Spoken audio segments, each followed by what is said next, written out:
Tube Tamil வணக்கம். Iran Israel போர் முழக்கம் சர்வதேச ஊடகங்களில் வெளியாகி இருக்கின்ற செய்திகளினுடைய தொகுப்பு. முதலாவது, ஈரான் விவகாரத்தில் சர்வதேச அங்கீகாரம் பெற்ற நிபுணர் ராஸ்முஸ் எலிங்க் அவர்கள் கூறியிருக்கின்ற கருத்துக்களில் முக்கியமானது, இந்த போர் நேற்று இரவுடன் புதிய அத்தியாயத்தில் இறங்கிவிட்டது. ஈரானுடைய 18 உயர்மட்ட விஞ்ஞானிகள் அந்த நாட்டினுடைய தலைவிதியை தீர்மானித்துக் கொண்டிருப்பவர்களை மறைந்திருந்து ஸ்னைப்பர் தாக்குதல் மூலமாக, கார்குண்டு தாக்குதல் மூலமாக இஸ்ரேல் கொன்று தள்ளி இருக்கின்றது.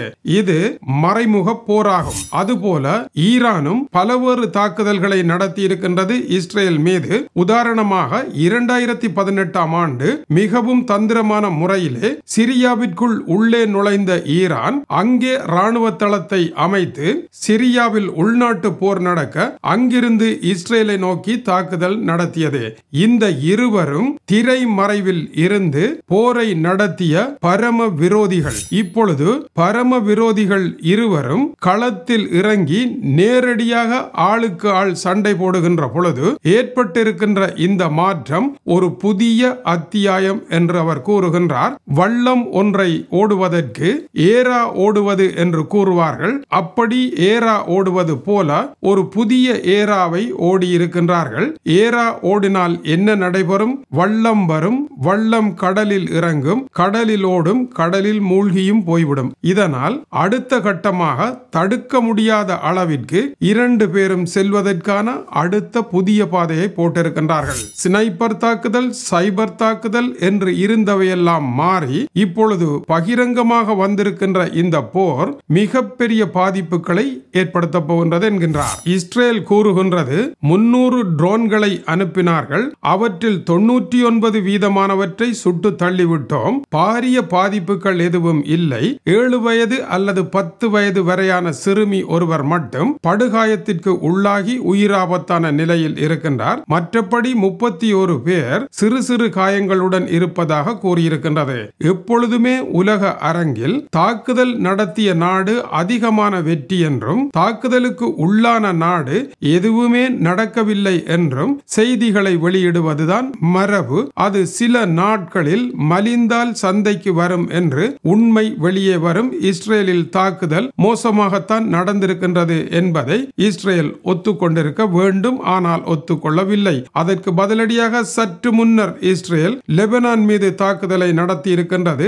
மிக மிக ஆழ ஊடுருவிய தாக்குதல் என்று கூறப்படுகின்றது. இதனுடைய விளைவுகள் இன்னமும் தெரியவில்லை. ஹிஸ்புல்லா அமைப்பினுடைய ஆயுத களஞ்சியம் ஒன்று தாக்கப்பட்டு இருப்பதாக தெரிவிக்கப்படுகின்றது. ஆனால் இஸ்ரேல் ஈரான் தனக்கு மேல் நேரடியாக தாக்குதலை நடத்த அதிலிருந்து விலகி சென்று லெபனானை தாக்கியதில் இருந்து ஒரு விடயம் தெரிகின்றது. ஈரானுடனான நேரடி போர் ஒன்றிற்குள் இஸ்ரேல் இப்பொழுது இறங்க தயாரில்லை என்பதையே இது காட்டுகின்றது. ஏனென்றால் அமெரிக்காவை இழுத்து வந்து விட வேண்டும் இந்த போரில் என்று சர்வதேச விவகார ஆய்வு நிபுணர் கிறிஸ்டியான் மௌரிட்சன் கூறுகின்றார். இஸ்ரேல் கடந்த 10 ஆண்டுகளாக ஈராக்கை போல ஈரான் மீதும் நடவடிக்கை எடுக்க வேண்டும். ஈரானை செயற்பட முடியாது செய்யாவிட்டால் ஈரானில் அணுகுண்டு வரும். ஈரானில் அணுகுண்டு வந்தால் சவுதி அரேபியா படுத்திருக்காது, சவுதி தனக்கும் அணுகுண்டு வேண்டும் என்று கேட்கும். இந்த இருவரும் பரம விரோதிகள் ஆகும். இதனால் ஈரானினுடைய கதையை ஈராக்கை போல ஒன்றுமில்லாமல் செய்வதாக இருந்தால் அமெரிக்கா இறங்க வேண்டும் என்று இஸ்ரேல் கேட்டு வருகின்றது. ஆனால் அமெரிக்காவினுடைய முன்னாள் அதிபர் பராக் ஒபாமா அப்படி இறங்கினால் அது பெரும் வரலாற்று தவறாக போய்விடும் என்று அஞ்சி அதற்கு இணங்க மறுத்துவிட்டார். அதன் பின் வந்த டொனால்ட் ட்ரம்ப் கவலை அடைகின்றேன் என்று கூறி தலைதறிக்க ஓடிவிட்டார். இப்போது வந்திருக்கும் ஜோ பைடன் வீரவசனங்களை பேசுகின்றாரே அல்லாமல் அடுத்த தேர்தலில் வெல்ல முடியுமா இதை வைத்து என்று பார்க்கின்றாரே அல்லாமல் ஈரானுடைய விவகாரத்தில் அவர் உள்ளே நுழைய தயாராக இல்லை. இதனால் இஸ்ரேல் தனியாக இந்த கச்சேரியை வைக்க வேண்டியதாக இருக்கின்றது. ஆனால் நீண்ட கால அடிப்படையில் பார்ப்போமாக இருந்தால் ஈரானினுடைய இப்போதைய மத மதவாத ரெஜிமை இல்லாமல் செய்வதுதான். ஈரானினுடைய நிகழ்ச்சி திட்டம் இஸ்ரேலை இல்லாமல் செய்வதுதான். எனவே இந்த இருவரும் ஆளையால் இல்லாமல் செய்வது என்கின்ற பாதையில் செல்வதனால் இந்த பிரச்சனை மேலும் நேரடியான யுத்தமாக வருமாக இருந்தால் அதன் பின்னர் தடுக்க முடியாது என்று அவர் கூறுகின்றார். பிரிட்டன், பிரான்ஸ், அமெரிக்கா ஆகிய நாடுகளினுடைய விமானங்கள் ஈரானில் இருந்து 300 வரையான ட்ரோன்கள் மற்றும் 110 பாலிஸ்டிக் ஏவுகணைகள் 36 அதிநவீன குரூட்செட் ராக்கெட்டுகள் பறந்து வந்த பொழுது இவற்றை தகர்ப்பதற்காக இந்த விமானங்கள் முன்னரே ஆகாயத்தில் நின்றபடி இவற்றை சுடும் வேலைகளை பார்த்திருக்கின்றன. இதனால் 185 ட்ரோன்கள் வரைதான் இஸ்ரேலுக்குள் நுழைந்ததாக கூறப்படுகின்றது. 15 ராக்கெட்டுகள் இஸ்ரேலினால் சுட்டு வீழ்த்தப்பட்டதாகவும் தெரிவிக்கப்படுகின்றது அல் ஜசீராவில். ஆனால் சேதத்தை இஸ்ரேல் மறைக்கின்றது.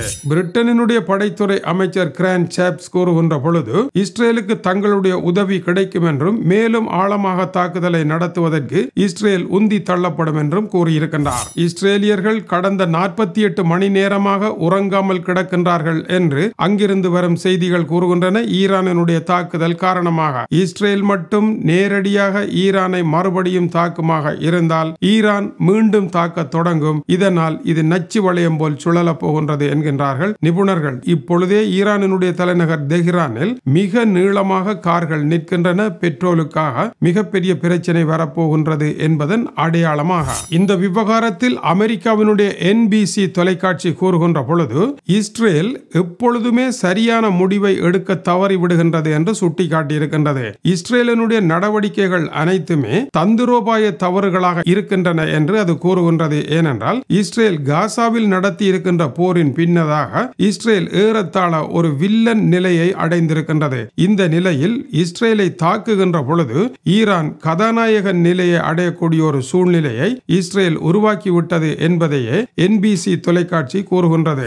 இஸ்ரேலினுடைய இந்த செயலினால் இப்பொழுது அமெரிக்காவையும் தாக்குவதற்கு ஈரான் தயாராகி கொண்டிருக்கின்றது. இது அமெரிக்கர்களுக்கு இன்னொரு தலைவலியாக மாறியிருக்கின்றது. எப்போதுமே இஸ்ரேல் தான் செய்கின்ற செயலுக்கு அமெரிக்கா ஆதரவாக இருப்பதனால் இஸ்ரேல் இழைக்கின்ற தவறுகள் அமெரிக்காவையும் பாதிக்கும் என்பதை கவனிக்க தவறி அமெரிக்கா பற்றி எந்த அக்கறையும் இல்லாமல் இஸ்ரேல் தனியாவர்த்தனமான நடவடிக்கையில் ஈடுபடுவதே அதனுடைய தந்திரோபாய தவறு என்பது NBC தொலைக்காட்சியினுடைய மதிப்பீடாக இருக்கின்றது. ஈரானுடைய தாக்குதலை எதிர்த்து ஈரானுடைய ட்ரோன்களை தடுத்து சுட்டு வீழ்த்திய பிரான்ஸ், பிரிட்டன், ஜெர்மனி ஆகிய நாடுகளினுடைய தூதுவர்களை அழைத்து ஈரான் தன்னுடைய அதிருப்தியை குறிப்பிட்டதோடு சியோனிச இஸ்ரேலியர்களினால் தாங்கள் எத்தனை பெரிய பாதிப்புகளை அடைந்திருக்கின்றோம் என்றும் தங்களுடைய நாட்டினுடைய எழுச்சிக்கும் சிறப்பிற்கும் அவர்கள் எவ்வளவு பெரிய தடையாக இருக்கின்றார்கள் என்பதும் இத்தனை பெரிய தடைகளை உங்களுக்கு அவர்கள் போடுவார்களாக இருந்தால் நீங்கள் அவர்களை ஆதரிப்பீர்களா என்று கேட்டு அனுப்பியிருக்கின்றார்கள். பிரான்சி அதிபர் ஈரான் மீது கடும் நடவடிக்கை எடுக்க வேண்டும் என்று சொல்லியது கவனிக்கத்தக்கது.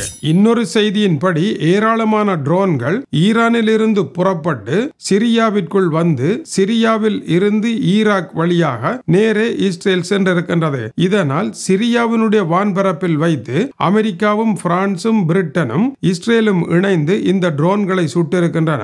இவை உடைந்து சிதறி சிரியாவிற்குள் விழக்கூடிய விதமாக. இதனால் பெருந்தொகையான ட்ரோன்கள் சிரியாவிலேயே சுட்டு வீழ்த்தப்பட்டு விட்டதாக கூறப்படுகின்றது. ஈரானில் இருந்து இஸ்ரேலுக்கு வருவதற்கு 1500 கிலோமீட்டர் தூரம் பயணம் புரிய வேண்டும் என்றும் தெரிவிக்கப்படுகின்றது. அதேவேளை அமெரிக்க அதிபர் ஜோ பைடன் ஈரானுடன் நேரடியான ஒரு போருக்கு தாம் தயார் இல்லை என்று கூறியிருக்கின்றார். ஆனால் நிபுணர்கள் ஈரானுடைய தாக்குதல்கள் புத்திசாலித்தனமானதான், ஆனால் அவர்களுக்கு பூமாலையில் இருக்கின்ற பூக்கள் ஒன்றும் கிடைக்கவில்லை, நார் தான் கிடைத்திருக்கின்றது என்று கூறுகின்றார்கள். இந்த தாக்குதலுக்கு பின்னர் அமெரிக்கா தொடக்கம் ஐரோப்பா வரை சர்வதேச ஊடகங்களில் வெளிவந்த செய்திகளும் நிபுணர்களினுடைய ஆய்வுகளையும் வகுத்து தொகுத்து அழகுபட வடிவமைத்து கைகளில் தருகின்றோம். ரசியுங்கள், சிந்தியுங்கள்.